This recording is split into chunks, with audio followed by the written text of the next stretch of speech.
ஒரு அழகான கிராமத்தில் நிறைய மக்கள் வாழ்ந்து வந்தாங்க. அங்கே ஒரு காக்கா இருந்துச்சு. ஒரு நாள் அந்த காக்காவுக்கு பசி வந்துச்சு. உணவு தேடிட்டு இருக்கும்போது ஒரு பாட்டி மரத்தடியில் உட்காந்து வடை சுட்டுட்டு இருக்கிறத பார்த்துச்சு. அப்படியே பாட்டி வடை சுட்டுட்டு இருக்கிறப்ப வடையை தூக்கிட்டு பறந்துச்சு. பின் அந்த காக்கா ஒரு மரத்து மேலே உட்காந்து சாப்பிட்டுட்டு இருந்துச்சு.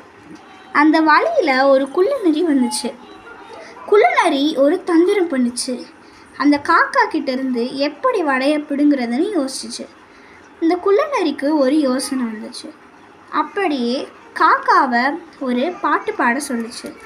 அந்த காக்காவும் பாட்டு பாடிச்சு. காக்கான்னு பாடிச்சு. காக்கா வாயில் இருந்த வடை கீழே விழுந்துச்சு. அந்த வடையை அந்த குள்ளநரி வடையை எடுத்துட்டு ஓடிடுச்சு.